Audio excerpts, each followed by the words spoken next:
الحمدللہ والصلاة والسلام علی رسول اللہ اما بعد۔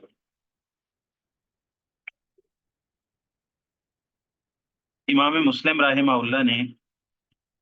یہ پچھلے کئی صفحات جو ہم نے پڑھے ہیں اس میں بہت سارے روات کا ذکر کیا ہے۔ اگر ہم صرف جہاں سے انہوں نے آ، روات کی 3 قسمیں بنائی تھی، آپ اس بات کو ذہن میں رکھیں تو آپ کے ذہن میں بات آئے گی۔ انہوں نے کہا تھا کہ روات کی 3 قسمیں، ایک وہ راوی جو اعلیٰ درجے کے ثقہ ہیں، کمال درجے کے ثقہ ہیں، تو امام مسلم رحمہ اللہ نے فرمایا تھا کہ ان کی روایات ہم صحیح مسلم میں پورا پورا ان کی روایات کو لیں، تو ان کی روایات پر کوئی گرد و غبار نہیں۔ دوسرے درجے کے وہ راوی کہ جن کو جو اگرچہ مقبول راوی ہیں، یعنی مقبول الروایہ ہیں، متروک نہیں ہیں، متہم نہیں ہیں، کذاب نہیں ہیں اور ضعیف نہیں ہیں، لیکن ان کی روایات پہلے درجے کے راویوں کی طرح نہیں۔ تو متابعات اور شواہد کے اندر ان سے بھی روایت دوسرے درجے کے لوگوں سے لے لی جائے گی، لیکن ان کی روایت پک اینڈ چوز ہوگی۔ یعنی یہ جو دوسرے درجے کے راوی ہیں، یعنی جن کو ہم صدوق کہتے ہیں یا حسن الحدیث کہتے ہیں، یا محدثین کہتے ہیں کہ بھئی یہ صدوق ہے لیکن قد یخطئ، کبھی کبھار خطا کرتا ہے، غلطی کرتا ہے، یا قد یہم، کبھی کبھار اس کو وہم ہوتا ہے۔ تو جن کا ضبط اگرچہ وہ مقبول ہیں، ان کا ضبط قابل قبول ہے، لیکن پہلے درجے والوں کا نہیں ہے، تو امام مسلم فرماتے ہیں کہ ان کی روایات کو ہم پورا پورا نہیں لیں گے، بلکہ ان میں ہم پک اینڈ چوز کریں گے۔ جو روایات پہلے درجے کے روات کی موافقت میں آئیں گی تو وہ ہم لے لیں گے، کوئی اضافی معنی بیان کرنے کے لیے، کسی چیز کے لیے، لیکن مکمل طور پر ان پر بھروسہ ہم نہیں کریں گے۔ اچھا، تیسرے درجے کے وہ راوی جن پر یہ ساری بحث گزری ہے، جو متہم ہیں یا کذاب ہیں یا متروک ہیں، یا مطلب محدثین نے ان کے لیے یہ بولا ہے کہ یہ وہ لوگ ہیں جن پر جو مجہول ہیں، ضعیف جدا ہیں، مختلف قسم کے لفظ ان کے لیے استعمال ہوتے ہیں۔ تو یہ سارے لوگوں کے بارے میں امام مسلم رحمہ اللہ بات کرنے کے بعد نا، تو آگے فرماتے ہیں قال مسلم واشباہ ما ذکرنا من کلام اہل العلم فی متہمی روات الحدیث و اخبارہم عن معایبہم، اچھا عن معایبہم کثیر، کہتے ہیں جو ہم نے ذکر کیا اس جیسا اہل علم کے کلام میں، جو ہم نے ذکر کیا اہل علم کے کلام میں سے، روات حدیث میں سے جو متہم ہیں ان کے بارے میں اور ان کی خبروں کے بارے میں اور ان کے نقائص کے بارے میں، یہ کثیر، یہ بہت زیادہ ہے، اس جیسا تو بہت زیادہ ہے راویوں کے بارے میں۔ یطول الکتاب بذکرہ علی استقصائہ، اس کو پورا پورا ذکر کرنے سے کتاب لمبی ہو جائے گی۔ وفیما ذکرنا کفایت لمن تفہم، جو ہم نے ذکر کر دیا ہے اس میں کافی کچھ ہے، کفایت ہے، یعنی گزارا ہو جائے گا، لمن اس شخص کے لیے تفہم، باب تفاعل لے کے ہیں تو اس میں معنی کے اندر مبالغہ پیدا ہو جاتا ہے، یعنی جس نے خوب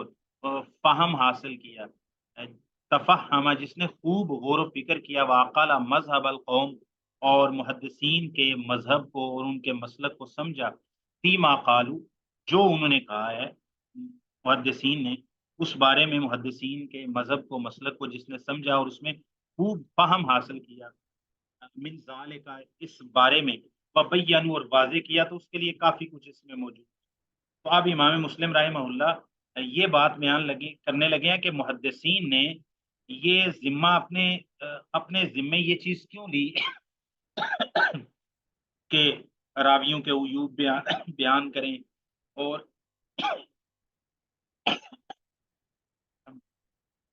تو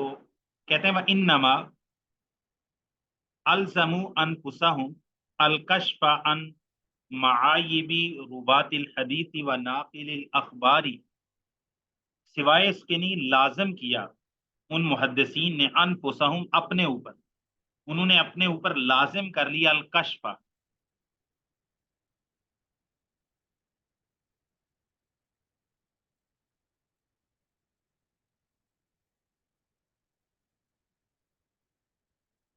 الکشف عن معایب روات الحدیث، حدیث کے روات کے نقائص کو کھول کر بیان کر. الکشف کھولنا، واضح کرنا، پردہ ہٹانا. ان معایب روات الحدیث، محدثین نے اپنے اوپر لازم کر لیا روات حدیث کے میں سے جو جن کے کچھ عیوب ہیں، ان کے عیوب و نقائص. وہ عیوب و نقائص نہیں جو انسان کی ذات کے ساتھ تعلق رکھتے ہیں، یعنی وہ عیوب و نقائص جو اس دین میں روایت کرنے کے اندر مضر ہوتے ہیں. مطلب کسی انسان کا جھوٹا ہونا، کسی کا حافظہ اچھا نہ ہونا، کسی کا عقیدہ اچھا نہ ہونا، کسی کا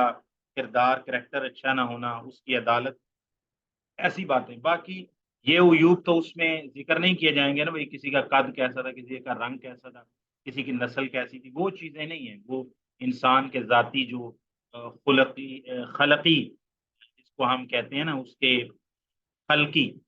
کوئی پیدائشی نقائص مراد نہیں ہے، بلکہ اس میں خلقی آ جائیں گے کہ عادات و اطوار میں جس سے کسی راوی کا اچھا یا برا ہونا معلوم ہوتا ہے. تو روات حدیث کے عیوب سے پردہ کشائی کرنا، نقاب کشائی کرنا محدثین نے اپنے اوپر لازم کر لیا. بناقل الاخبار، اور خبروں کو نقل کرنے والوں کے نقائص کو کھول کر بیان کرنا. وَأَفْتَوْا بِذَلِكَ حِينَ سُئِلُوا، اور محدثین نے اس بات کا فتویٰ بھی دیا حِينَ سُئِلُوا، جب محدثین سے سوال کیا گیا کسی حدیث کے بارے میں یا کسی راوی کے بارے میں یا کچھ روات کے بارے میں. لما فیہ من عظیم الخطر، یہاں حد ہی لکھا ہوا ہے، تو شیخ سیوبی صاحب کے نسخے میں الخطر ہے.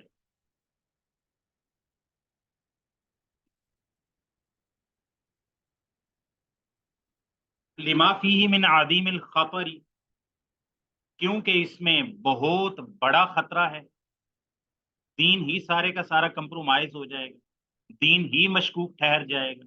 اگر روات کے عیوب و نقائص، ان کے حافظے، ان کے ضبط، ان کی عدالت کے حوالے سے، ان کے عقیدے، ان کے کردار کریکٹر کے حوالے سے جو عیوب و نقائص ہیں، جو ان کی روایت میں قدح کا یا ان کی روایت کے ناقابل قبول ہونے کا باعث بنتے ہیں، تو اگر ان کو بیان نہ کیا جائے تو اس میں تو بہت بڑا خطرہ ہے. تو اگر وہ بیان نہیں کیا جائے گا تو یہ خطرہ دین پہ داخل ہو جائے گا، امت پہ داخل ہو جائے گا، عوام الناس میں داخل ہو جائے گا، تو دین خطرے میں پڑ جائے گا. انما الزموا انفسهم الکشف عن معایب روات الحدیث، انہوں نے اپنے اوپر لازم کر لیا الکشف، کھول کر بیان کرنا، عن معایب روات الحدیث، حدیث کے راویوں کے جو نقائص ہیں، بناقل الاخبار، اور خبروں کو نقل کرنے والوں کے. وافتوا بذلک حین سئلوا، اور انہوں نے اس بات کا فتویٰ دیا جب ان سے سوال کیا گیا روات کے بارے میں. لما فیہ من عظیم الخطر، اس وجہ سے جو اس میں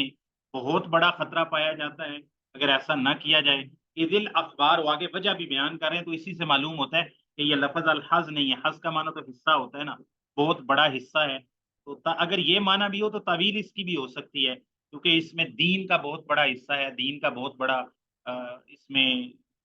بہت بڑا دین کا ماخذ ہے احادیث اور اخبار. تو لیکن خطر جو ہے نا، وہ اگلی جو امام مسلم بات کرنے لگے اس سے خطر والی بات زیادہ بہتر معلوم ہو جاتی ہے. لما فیہ من عظیم الخطر، اس وجہ سے جو اس میں بہت بڑا خطرہ ہے. اذ الاخبار فی امر الدین، کیونکہ جو خبریں ہیں من امر الدین، یہ دین میں سے ہیں. جو خبریں ہوتی ہیں نبی کریم صلی اللہ علیہ وسلم سے، اخبار مرفوعہ، تو وہ تو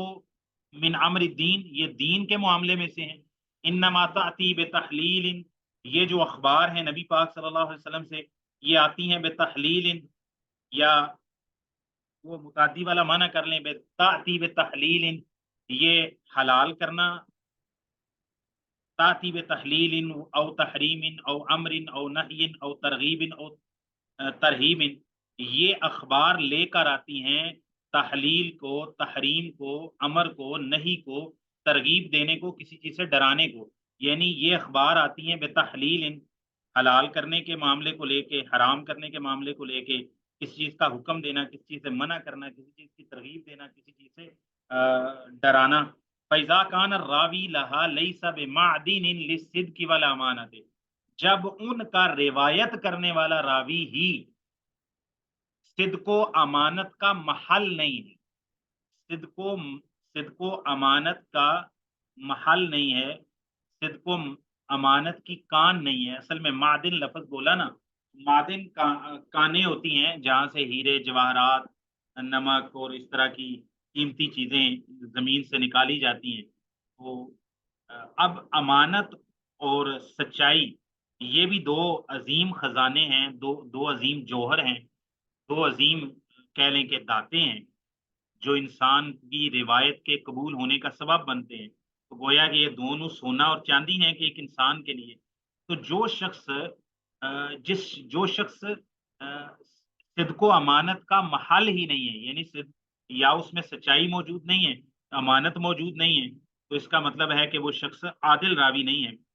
ثم اقدم على الروایت عنه من قد عرفه ولم يبين ما فيه لغیره. پھر امام مسلم فرماتے ہیں کہ جب ان روایات کا جو کہ دین میں سے ہیں روایات، وہ حلال و حرام، امر نہیں، ترغیب ترہیب کے احکام و مسائل کو لے کے آتی ہیں، تو جب ان کا اذا کان الراوی لہا، جب ہو ان اخبار کا، ہا کی ضمیر اخبار کی طرف لوٹے گی، ان اخبار کو روایت کرنے والا لیس بمعدن للصدق والامانت، صدق و امانت کا محل ہی نہیں ہے، یعنی اس میں صدق و امانت پائی ہی نہیں جاتی.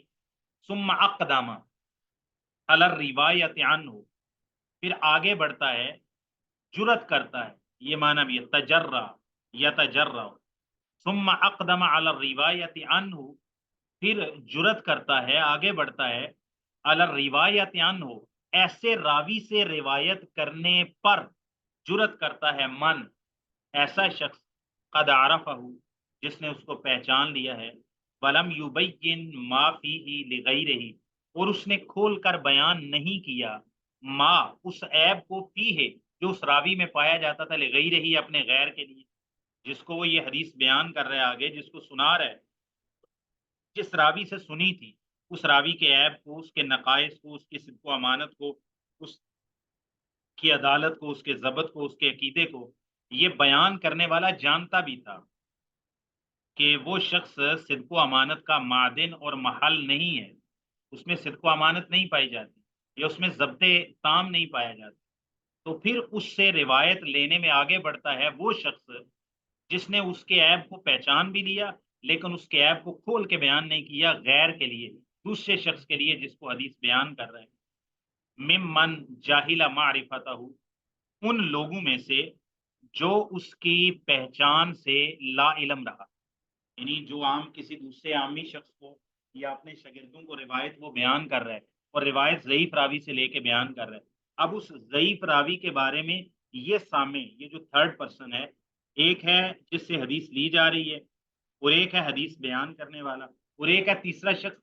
جس کو حدیث سنائی جا رہی ہے کہ میں نے سنا ان عبد القدوس، یعنی ایک راوی بیان کرتا ہے ان عبد القدوس، اور یہ جو بیان کرنے والا راوی ہے عبد القدوس سے، یہ جانتا ہے کہ وہ کذاب ہے، یہ جھوٹ بولتا تھا، یہ محدثین نے اس پر کلام کر رکھا ہے، یا جابر جوفی سے بیان کرتا ہے، اور اس کے عقیدے، اس کے رفض، اور اس کا سلف کو گالیاں دینا، برا بلا کہنا، اور رجت کا عقیدہ رکھنا، اور اس طرح کے عجیب و غریب قسم کے خیالات قرآن مجید کے بارے میں، عجیب و غریب قسم کے خیالات اس کا رکھنا، یہ اس کو معلوم بھی تھا. لیکن وہ کہتا ہے حدثنی جابر الجوفی، تو وہ آگے حدیث بیان کر دیتا ہے. اور اس بیان کرنے والے کو جو جابر الجوفی سے بیان کر رہا ہے، قد عرفہ، اس نے اس کو پہچان لیا تھا، یعنی جانتا تھا اس کے حال کے بارے میں، ولم یبین ما فیہ، اور اس نے اس جابر جوفی میں جو عیب تھا وہ بیان نہیں کیا، لغیرہ اپنے شاگرد کے سامنے یا سامعین کے سامنے. ممن ان لوگوں میں سے جاہلہ معرفتہ، جو اس راوی کے، جس پہلے راوی سے روایت لی جا رہی ہے یعنی جابر جوفی سے، اس کی معرفت سے وہ لا علم ہے کہ یہ کیسا راوی ہے. کان عاصما بفعلہ ذالک، امام مسلم فرماتے ہیں یہ میں مثال دے رہا ہوں، جابر جوفی سے، یا محمد عمر واقدی سے، یا صاحب القلبی سے، یا ہشام القلبی سے، یہ روایت لینے والا جو بندہ ہے، یا ابو محنف لوط بن یحییٰ سے، یا عبد القدوس سے، یا اور جو روات پیچھے ہم نے گزرے ہیں، مثال کے طور پر ہم نے پڑھا تھا ابان بن نبی عیاش کا، ہم نے پڑھا ہے تو اچھا، تو اب ان سے وہ روایت لے کے آگے بیان کر رہا ہے، اور اس کے حالات کے بارے میں جانتا بھی ہے، اور جس کو بیان کر رہا ہے وہ نہیں جانتا، وہ لا علم ہے اس سے، لیکن اس کے سامنے اس کا عیب بیان نہیں کرتا تو اس کی حدیث بیان کر دیتا ہے۔ کان آتمن، یہ جو حدیث بیان کرنے والا ہے نا، اس عیب دار راوی سے روایت لے کے بیان کرنے والا، اور اس کا عیب آگے بیان نہ کرنے والا، ان لوگوں کے لیے جو لا علم ہے، عوام الناس ہیں، کان آتمن بفعلہ ذالک، امام مسلم فرماتے ہیں اپنے اس عمل پر وہ گناہگار ہوگا، کان آتمن گناہگار ہوگا، بفعلہ ذالک اپنے اس عمل پر، غاشن لعوام المسلمین، عامت الناس مسلمانوں کے ساتھ دھوکہ کرنے والا ہو۔ نبی کریم صلی اللہ علیہ وسلم نے فرمایا نا، من غشنا فلیس منا، تو امام مسلم رحمہ اللہ اس حدیث کی طرف اشارہ کر رہے ہیں کہ بھائی بندے کے لیے، ایک مسلمان کو دوسرے مسلمان کے لیے خیر خواہی کرنی چاہیے، تو اس سے بڑی خیر خواہی کیا ہے کہ جس روایت پر، جس خبر کے بارے میں حلال و حرام، امر نہیں، ترغیب ترغیب، عقیدہ، عبادات، عقاب و ثواب، اور یہ چیزیں جس بات پر مبنی ہیں، عوام الناس کا سارا دین جن چیزوں کے ساتھ منسلک ہے، اس کا عیب جانتے ہوئے بھی بیان نہ کرنا اور عوام الناس کے سامنے بیان کر دینا، تو جو شخص راوی کا عیب جانے کے باوجود اس سے روایت کرنے کی پہلے جرت کرتا ہے، پھر روایت کر دیا تو پھر آگے بیان کرتا ہے، اور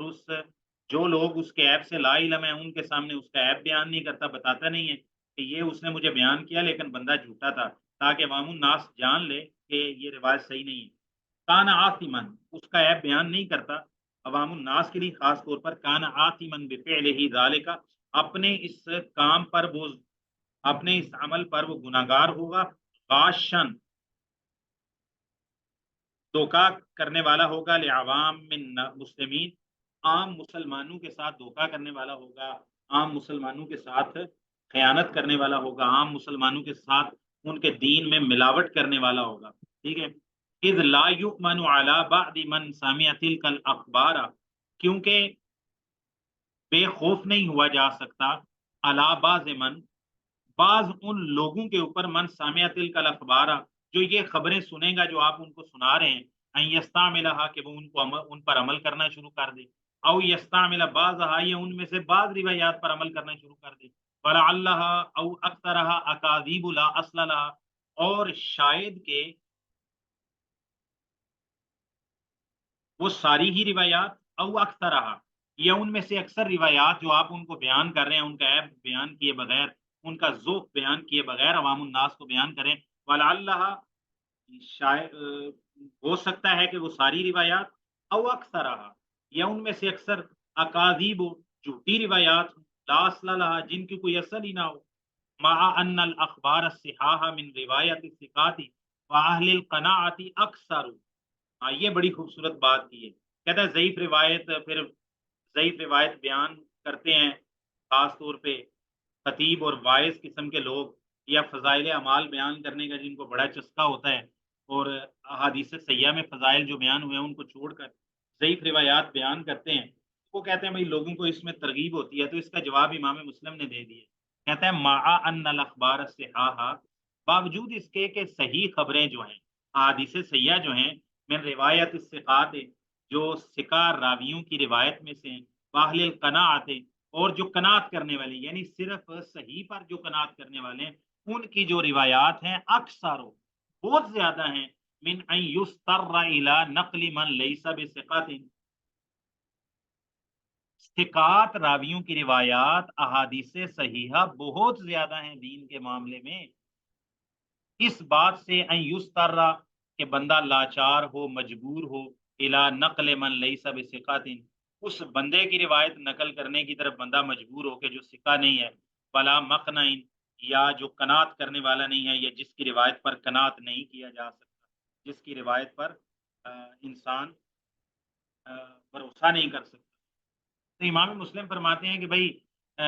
جب وہ روایات بیان کرنے والا راوی ثقہ نہ ہو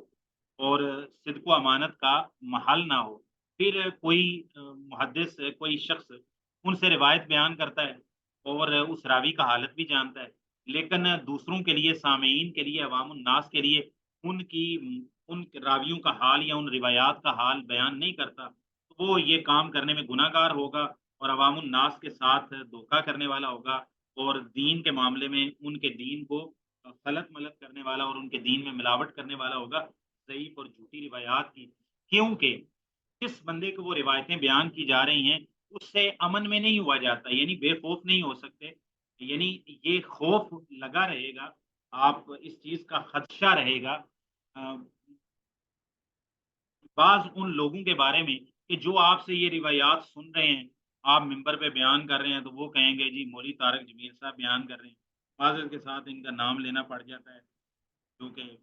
چلو دراسہ علمیہ میں ضرورت تو نہیں ہوتی، تو چلو ہم بیان کر لیتے ہیں کہ بھائی جابر جوفی پہ ہی رکھ لیتے ہیں، تو آپ آج کے زمانے کے جابر جوفی ایسے لوگوں کو سمجھ گئے، ٹھیک ہے۔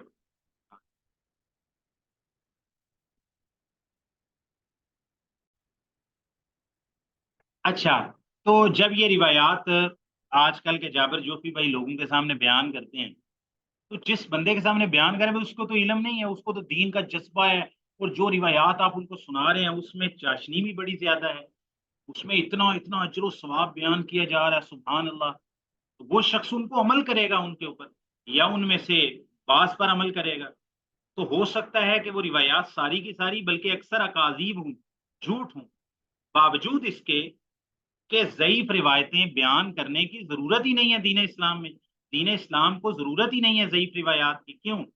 کیونکہ جو ثقات کی روایات میں سے احادیث سیاح ہیں وہ اتنی زیادہ ہیں کہ انسان کو ضرورت ہی نہیں ہے ضعیف روایات بیان،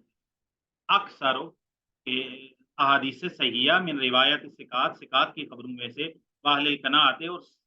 صحیح پر صرف قناعت کرنے والوں کی جو روایات ہیں اکثر بہت زیادہ ہیں، من اس بات سے یوز کر رہا کہ لاچار ہوا جائے، مجبور ہوا جائے الا نقل من، اس شخص کو نقل کرنے یا اس شخص کی خبر نقل کرنے کو بندہ مجبور ہو، لیسا من لیسا بثقات، جو ثقہ نہیں ہے، ولا مقنعین، اور نہ ہی جو قناعت کرنے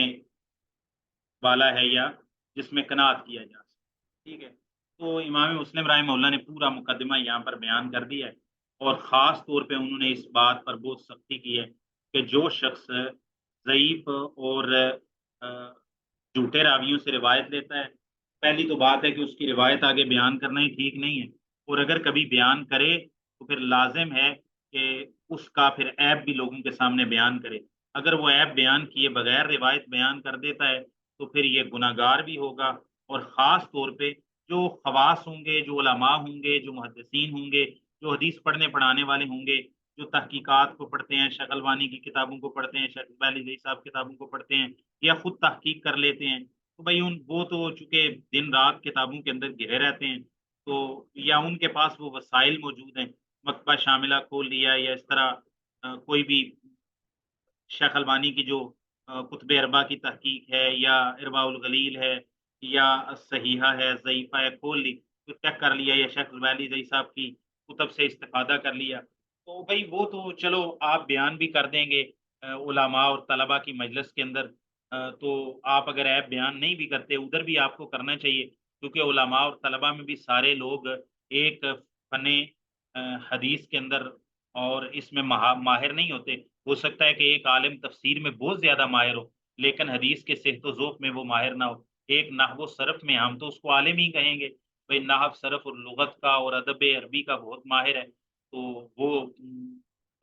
بہت زیادہ P H D scholar doctor ہے، یا وہ عقیدے میں بہت ماہر ہے، اس کی ساری مہارت عقیدے کے اندر ہے، تو ضروری نہیں کہ حدیث کی صحت و ذوق اور نقد رجال کے حوالے سے اس کی بڑی زیادہ درک ہو، کیونکہ اس کا یہ فیلڈ نہیں ہے، اس نے اپنے فیلڈ میں محنت کی ہے، تو آپ کو وہاں بھی ایپ بیان کرنا چاہیے، لیکن چلو اس کی اتنی بہرحال صلاحیت تو موجود ہے، اگرچہ وہ حدیث کی فیلڈ سے یا اس کے ڈپارٹمنٹ سے تعلق نہیں بھی رکھتا، تو اس نے یہ ابتدائی حدیث کی کتابیں تو سب جو بھی علوم اسلامیہ پڑھتا ہے، چاہے وہ حدیث کی تحقیق اور محدث نہیں بھی بنتا، لیکن بہرحال اس کو اتنا موجود ہوتا ہے کہ کم از کم مشہور روایات جن کا تعلق حلال و حرام کے ساتھ ہوتا ہے، عقیدے کے ساتھ ہوتا ہے، نماز، طہارت، نکاح و طلاق کے ساتھ، تو چونکہ یہ مسائل عام پیش آتے رہتے ہیں تو وہ پتہ ہی ہوتا ہے کہ یہ روایت ہے، یہ روایت ضعیف ہے، یہ روایت ثابت نہیں ہے۔ ابھی میں جب آ کے میں نے لیپ ٹاپ آن کیا ہے، تو ایک خطیب صاحب ہیں، انہوں نے مجھے ایک میسج بھیجا ہوا تھا، موبائل بھی میرا رستے میں بند ہو گیا تھا، تو پھر میں نے وہ گاڑی میں چارجنگ 2-3% ہوئی تھی، تو ادھر آ کے میں نے چیک کیا تو وہ میسج ان کا آیا ہوا تھا کہ بھائی یہ ایک بلوغ المرام کی شرح پڑھ رہا ہوں، تو اس میں انہوں نے لکھا ہوا ہے کہ بھائی سجدہ کیسے کرنا ہے،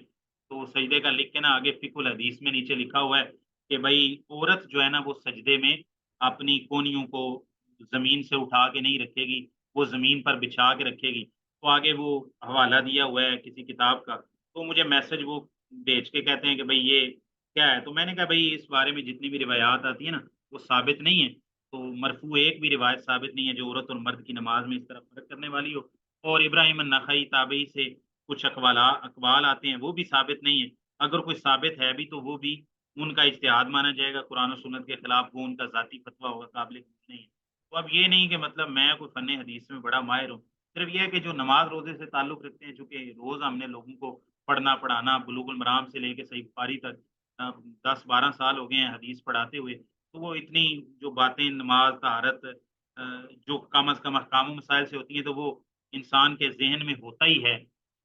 کہ یہ روایات صحیح ہیں، یہ ضعیف ہیں۔ جیسے کوئی بندہ عبداللہ بن مسعود رضی اللہ عنہ کی روایت بیان کر رفع الیدین میں، تو وہ ہمارے بچے بچے کو جس نے بلوغ المرام بھی پڑھی ہوئی ہے اس کو بھی پتا ہوگا، استاد بتا دیں گے کہ یہ روایت ضعیف ہے، اس میں سفیان ثوری کی تدریس ہے، یا اس میں اضطراب ہے، یا اس کو مطلب 20 محدثین ہیں جن میں امام بخاری، علی بن مدینی اور امام احمد بن حنبل، امام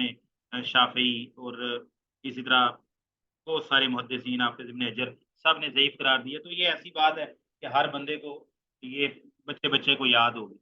لیکن کہنے کا مقصد یہ ہے کہ چلو علماء کی مجلس میں آپ بیان کرتے ہیں تو اگر ایپ نہیں بھی بیان کرتے تو وہ تلاش کر لیں گے، ان کی اتنی صلاحیت موجود ہے اگر ان کو پتا، لیکن کم از کم آپ عوام الناس میں ممبر پہ بیان کر رہے ہیں، محاضرہ عامہ میں بیان کر رہے ہیں، مجلس عام میں بیان کر رہے ہیں، جلسہ عام میں بیان کر رہے ہیں، عام درس باز ارشاد میں آپ بیان کر رہے ہیں، تو آپ کو پتہ بھی ہے یہ روایت ضعیف ہے، یا آپ چسکا لینے کے لیے خود بیان کر رہے ہیں کہ عوام سبحان اللہ بڑی کہے گی، بھئی آپ نے یہ کہا کہ جو بندہ مسواک کرے گا اور تو اس کو 100 شہیدوں کا ثواب ملے گا، تو بھئی اس پر جو سبحان اللہ کی آواز آ سکتی ہے، چونکہ ثواب کی آپ نے بڑا زیادہ بیان کر دیا ہے، لیکن اگر آپ یہ کہیں گے نبی کریم صلی اللہ علیہ وسلم نے فرمایا لولا ان اشق علی امتی لامرتم بسواک مع کل وضوء یا مع کل صلاۃ، تو اب یہ صحیح ترین حدیث ہے، لیکن آپ یہ بیان کریں گے تو وہی لوگوں کو اتنا شاید وہ چسکا نہ آئے بھائی 100 شہیدوں کے ثواب والا، تو جس بندے نے کوئی آ، ایسی سنت جس کو لوگوں نے چھوڑ دیا تھا وہ اس سنت کو زندہ کرے تو اس کو 200 شہیدوں کا ثواب ملے گا، بھائی شہید ایک ہی بڑا ہوتا ہے، اس کی فضائل و مناقب بھی اتنے زیادہ ہے، تو آپ نے صرف ایک سنت پر عمل کرنے کی وجہ 200 شہیدوں کا ثواب اس کو دے دیا ہے، بھائی کیا بات ہے نا۔ اب یہی مثال ہے کہ بارش ہوتی ہے تو ہمارے اکثر مساجد کے اندر جو اگرچہ اہل حدیثوں کی مساجد بھی ہیں، تو آپ دیکھتے ہوں گے کہ وہ الصلاۃ مطلب صلو علی صلو فی الرحال یا گھروں میں نماز پڑھنے وغیرہ کی وہ تلقین نہیں کرتے اور اس پر عمل نہیں کرتے، تو عمل کرنا اس پر واجب فرض بھی نہیں ہے لیکن یہ سنت ہے، تو اب کسی گاؤں میں 60 سال سے بارش کی وجہ سے 2 نمازیں جمع نہ کی گئی ہوں یا گھر میں پڑھنے کی اجازت نہ دی گئی ہو، تو کوئی مؤذن صاحب جائیں اور ان کے پاس تھوڑا علم بھی ہو اور بلوغ المرام کم پڑھی ہو اور مسجد کے مؤذن لگ جائیں، تو وہ جا کے 2 نمازیں جمع کر دیں تو اس نے تو ایک سنت زندہ کر دی جو اس گاؤں میں 60 سال 100 سال سے کسی نے نہیں کیا، تو لہٰذا 200 شہیدوں کا ثواب تو وہ لے گیا، بھائی اللہ دینا چاہے تو وہ 200 شہیدوں کا اللہ تعالیٰ تو جتنا مرضی ثواب دے دے، لیکن وہ روایت ثابت نہیں ہے، تو لیکن ہاں آپ بیان کریں گے تو لوگوں کو ترغیب دلانے کے لیے بیان کریں گے بھائی 200 شہیدوں کا ثواب ملتا ہے، لیکن روایت آپ کو پتہ ہے، آپ جانتے ہیں جہاں سے آپ پڑھ کے آئے ہیں وہاں پر کسی نہ کسی محدث نے لکھا ہے یہ ثابت نہیں، صرف آپ چسکا لینے کے لیے، واہ واہ سننے کے لیے، یا لوگوں کو ذرا متاثر زیادہ کرنے کے لیے آپ بیان کرتے ہیں، تو آپ گناہگار بھی ہیں اور پھر آپ لوگوں کے ساتھ عوام الناس کے ساتھ آپ خیانت بھی کر رہے ہیں اور ان کے دین میں ملاوٹ بھی کر رہے ہیں، تو اکثر ان میں سے جھوٹی ہوتی ہے۔ اس کے ساتھ ساتھ کیا احادیث صحیحہ دین کو بیان امام مسلم کا مقدمہ سمجھے؟ امام مسلم فرماتے ہیں، او بھائی یہ بتاؤ، کیا احادیث صحیحہ پر تمہارا گزارا نہیں ہوتا؟ کیا دین اسلام ضعیف روایات کا محتاج ہے؟ کیا ثواب، فضائل اعمال، عقاب، اس کے علاوہ ترغیب دینا، اس کے علاوہ حلال و حرام کے مسائل وغیرہ، یہ کیا دین اسلام ضعیف روایات کے بغیر، جن کی سند نبی پاک صلی اللہ علیہ وسلم سے سلامت طریقے سے نہیں پہنچتی، کیا دین کو آپ نے ان کمزور روایات کا محتاج سمجھ رکھا ہے کہ اگر ان ضعیف روایات کو نکال دیں گے تو آپ کا دین خطرے میں پڑ جائے گا؟ بلکہ دین تو خطرے میں پڑتا ہے ضعیف روایات کی ملاوٹ کی وجہ سے۔ ضعیف روایات کو نکال دینے سے تو دین اسلام خالص ہو جاتا ہے۔ یہ تو ایسے ہی ہے جیسے آپ نے دودھ میں پانی ملایا ہوا ہے، یہ تو ایسے ہی ہے جیسے آپ نے سونے کے اندر پتل کی ملاوٹ کی ہوئی ہے، یہ تو ایسے ہی ہے جیسے آپ نے جو ہے وہ شہد کے اندر آپ نے چینی کا شیرہ ملا لیا ہوا ہے۔ تو اب چینی کا شیرہ ملانے سے کیا شہد فائدہ مند ہوگی یا شہد نقصان دہ ہوگی؟ دودھ میں پانی ملانے سے کیا دودھ زیادہ بہتر ہوگا یا کمتر ہو جائے گا؟ تو جب اس میں سے پانی آپ نکالیں گے، تو پانی آپ کے دودھ میں ایک دفعہ پانی چلا جائے تو کیسے نکال دیں بھائی اس کو؟ پھر آپ جتنا بوائل کریں گے تو وہ پانی خشک ہوتا جائے گا، جب وہ کھویا بن جائے گا تو خالص دودھ رہے گا۔ تو کہنے کا مقصد یہ ہے کہ امام مسلم رحمہ اللہ جو فرما رہے ہیں کہ حدیث صحیحہ جو ثقات اور اہل قناعت جو صرف صحیح پر قناعت کرنے والے ہیں، وہ اتنی زیادہ ہیں کہ آدمی کو ضعیف راوی اور غیر ثقہ کی روایات کی طرف مجبور ہونے کی ضرورت ہی نہیں ہے، کوئی مجبوری ہی نہیں ہے۔ ہاں جی، یہ مجبوری کن لوگوں کی ہے؟ اس پر بھی ایک اتنے کا باعث ہے عوام خاص کے لیے، تو اس کی ضرورت ہی نہیں ہے۔ تو آگے سے ہم نے کہا کہ کچھ لوگوں کو ضرورت ہے، یہ جو واقعہ آپ کو سنایا کہ بھائی وہ ضعیف روایت کے بغیر گزارا ہی نہیں ہے نا، گزارا ہی نہیں، اس کے بغیر معاملہ چلتا ہی نہیں ہے۔ یہ کتاب میرے پاس پڑھی ہے،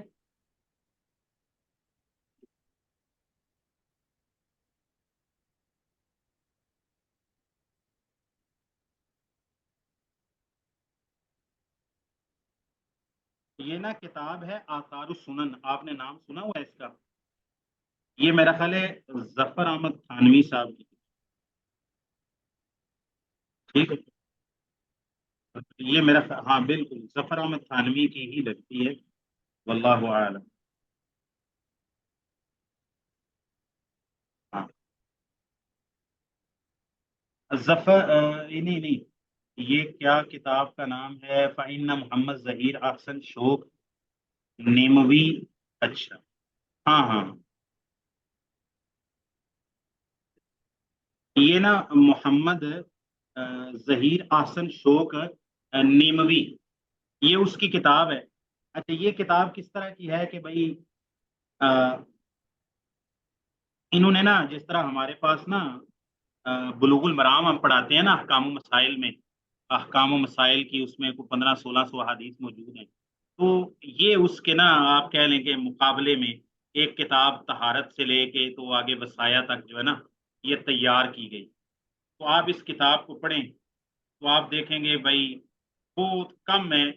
کہ اس میں آپ کو نا کوئی صحیح حدیث میں دیکھنے کو ملے۔ شیخ شیخ شیخ زبیدی زئی صاحب نے انوار السنن سنن فی تحقیق آثار السنن اس کے نام سے اس کی تحقیق کی ہوئی ہے، تو یہ بڑی شاندار کتاب ہے۔ آپ اکثر دیکھیں گے پہلے تو ان کے ہاں آج سے کوئی 200 سال پہلے تک،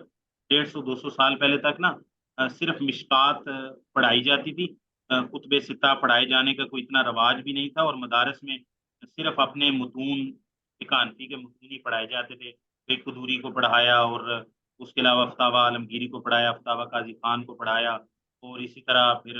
ہدایہ وغیرہ کو پڑھا دیا، اور دوسری کچھ متفرق فقہ کی کتابیں پڑھا دی، اصول فقہ پڑھا دیے۔ تو براہ راست حدیث پڑھانا تو وہ کوئی نہیں، اور قرآن مجید کی تفسیر بھی بس برکت کے لیے پڑھاتے تھے، تو مطلب وہ ان کا سلسلہ اسی طرح چل رہا تھا۔ تو جب الحمدللہ پھر شاہ ولی اللہ محدث دہلوی نے یہ ایک سلسلہ شروع کیا، موطا امام مالک کا درس شروع کیا، اس کی ایک عربی میں اور ایک فارسی میں مقفع اور ایک میرا حال مصفح کے نام سے شرح لکھی، اور پھر کتب ستہ کے پڑھانے کا رواج شروع ہوا مدارس کے اندر، اور پھر ان کے بیٹوں نے، پھر ان کے شاگردوں نے، پھر شیخ نذیر حسین محدث دہلوی نے، تو پھر اس کا دائرہ کار اتنا پڑھایا کہ آج الحمدللہ اس کی برکت ہے کہ چاہے حنفی مدارس ہوں، چاہے اہل حدیث مدارس ہوں، چاہے وہ عقیدے میں ماتریدی ہوں، چاہے اشعری ہوں، تو ان کو چاہے آخری سال میں ہی دورہ حدیث کے نام پہ حدیث کی کتابیں ضرور پڑھانی پڑتی ہیں، چاہے وہ کتب ستہ پڑھائیں یا کتب اربع پڑھائیں، تو بخاری پڑھائے بغیر آپ فارغ التحصیل ہونے کا یا سندے فراغت ملنے کا یا شیخ الحدیث ہونے کا، تو وہ آپ اس کو شاہ ولی اللہ محدث دہلوی کی حسنات اور برکات اور ان کی تجدیدی مسائی میں شامل کر سکتے ہیں۔ تو پہلے تو ایسا تھا نہیں، لیکن جب الحمدللہ اللہ تعالیٰ نے نشت ثانیہ کی یہاں پر علم حدیث کی اور تقلید کی جکڑ بندیوں کو توڑا، اور خاص طور پہ تحریک المجاہدین کی جو مطلب ایک سرگزشت اور ان کی جو کارنامے تھے، اور پھر اس کے بعد نواب صدیق حسن خان صاحب نے حدیث کے علم کو جس طرح پھیلایا، اس کے تراجم کیے، اور اس کی فتح الباری کو سب سے پہلے دنیا کے اندر، پوری دنیا میں سب سے پہلے فتح الباری کو، پوری دنیا میں سب سے پہلے فتح الباری کو شائع کرنے والے سید نواب صدیق حسن خان قنوجی رحمہ اللہ،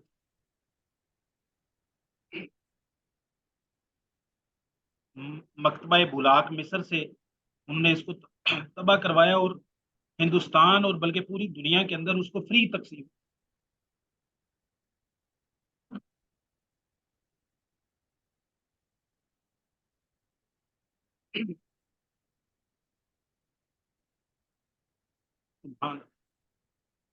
تو پھر اس طرح حدیث کی کتابوں کے تراجم کروائے، اور مطلب علم حدیث کو ایک ریاست کے ظاہر ہے وہ نواب تھے، اور نواب شاہ جہان بیگم سے ان کی شادی ہوگی، تو ان کو جتنا مال و زر ملا انہوں نے اس کام پہ لگا۔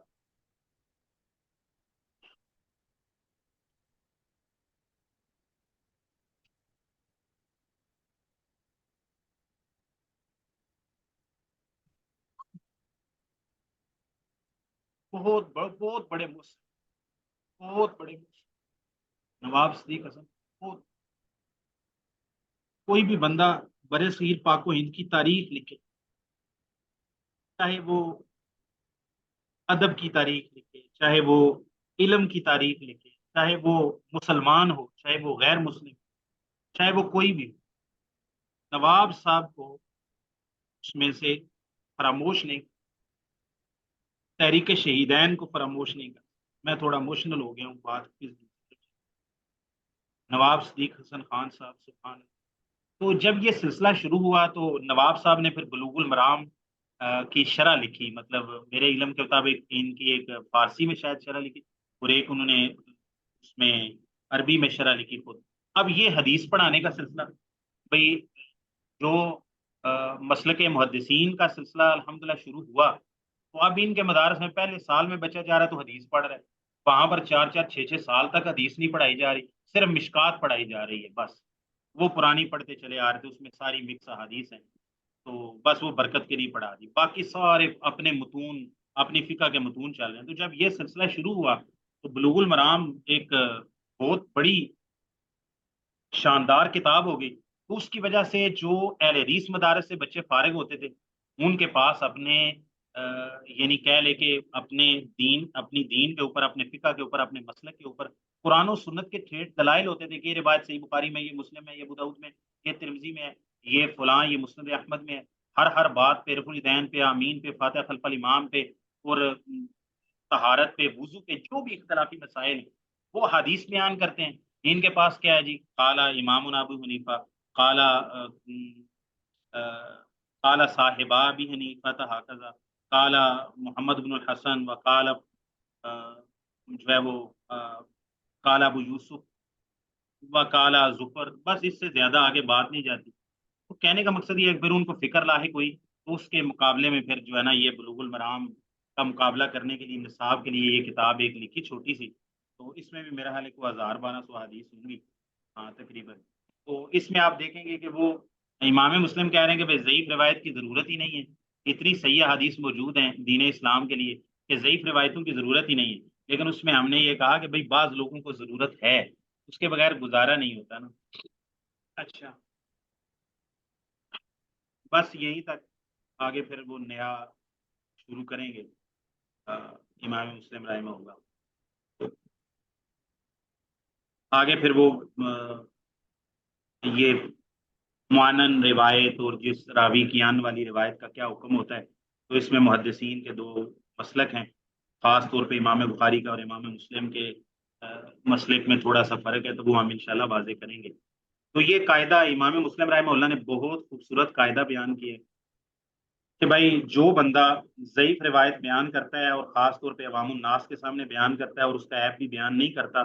تو اس بات کا خطرہ موجود ہے کہ جس کو بیان کی گئی ہیں وہ ضعیف خبریں، وہ ان کو عمل میں لائے گا، وہ ان پر عمل شروع کر دے گا، کیونکہ وہ تو اس کو دین سمجھ رہا ہے، نبی پاک کی سنتیں سمجھ رہا ہے، تو ان میں سے اکثر ہو سکتا ہے جھوٹی ہوں جن کی کوئی اصل نہیں ہو، اور جب کہ صحیح روایات اتنی زیادہ ہیں کہ کوئی ضرورت ہی نہیں ہے ضعیف روایات کو بیان کرنے کی، تو اگر کوئی بندہ اس طرح کرتا ہے جان بوجھ کے اور ضعیف روایت کا ذوق بیان نہیں کرتا اور عوام الناس میں بیان کرتا ہے، تو امام مسلم فرماتے ہیں کان عاصمن بفعلہ ذالک وغاشا لعوام المسلمین، عامت الناس مسلمانوں کے ساتھ دھوکہ کرنے والا ہوگا اور گناہ گار بھی ہوگا، کیونکہ نبی پاک صلی اللہ علیہ وسلم کی طرف نسبت دے کے ایسی باتیں بیان کر رہے ہیں جس کو لوگ عوام الناس دین سمجھ کے قبول کریں گے، جبکہ حقیقت میں وہ دین ہے نہیں۔